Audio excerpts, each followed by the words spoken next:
Thank you, Mr. Chairman. I'd like to thank all the panelists for coming in today and for addressing the questions that we've asked. And I would like to go back to the closing comments that the gentleman from Oklahoma made, Mr. Lucas, about the fact that the reauthorization XM is going to come before us sometime in the near future. And I suspect progress going forward is going to depend in some measure on efforts to reform operations and the like. And I thought he kind of hit the nail on the head, and I'd like to associate myself with him as someone willing to look at those things to find a path forward. And with that, I'd like to give the rest of my time to the gentleman from the State of Washington, Mr. Heck. I thank the gentleman. I'd like to register for the record umbrage I've taken at a couple of tacks here today.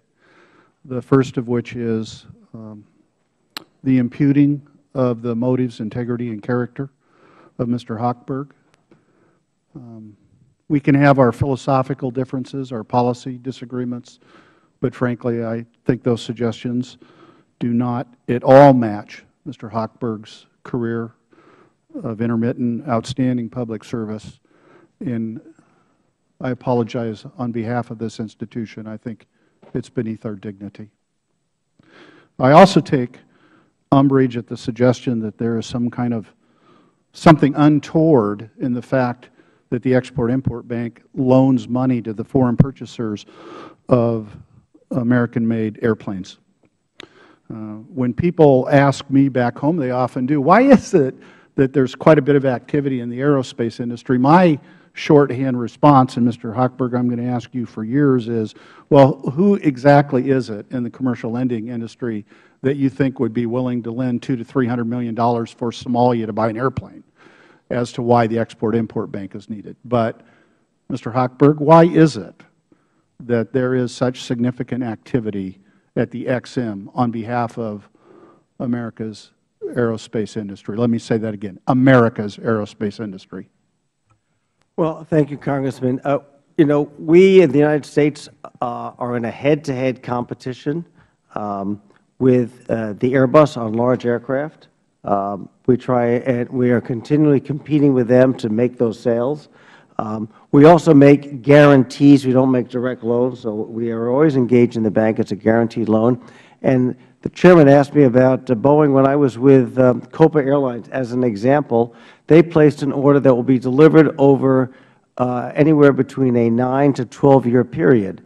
And part and parcel of that order, giving the order to the United States and supporting 12,000 jobs here versus 12,000 jobs in Toulouse and Hamburg, was the fact that we would be a backstop.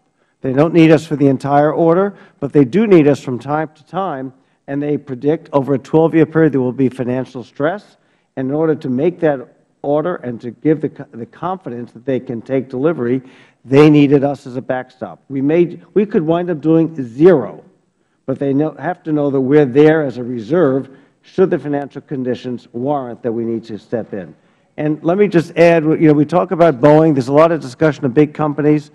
I visited one of Boeing's suppliers in Missouri, LMI. Company started as Leonard's Metal Industries, is now called LMI.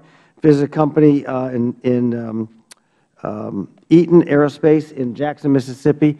Boeing is a conglomeration, just like the Ford Motor Company is an assembly plant. The Boeing Company is an assembly plant. It is assembling components from more than 15,000 businesses, about 6,000 of which are small businesses. So we're not talking about a large company. We're talking about a very deep supply chain that would be impacted if there's any untoward action here. So much has been made over the last few years about the importance of America's future of revitalizing its manufacturing base.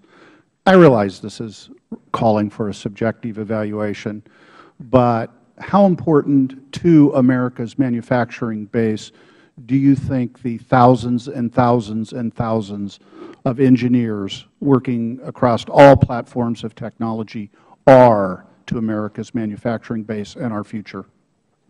You know, if we want to compete, if the United States wants to compete in capital goods, if we want to compete with the likes of China, Japan, Korea, Germany, and others on capital goods, we need to have a backstop to provide the kind of long-term 12-year money that is required. And that goes above and beyond, as you mentioned, all the engineers, all the designers, all the patents, and everything else that's developed that creates those products we can sell in the global marketplace. I yield back.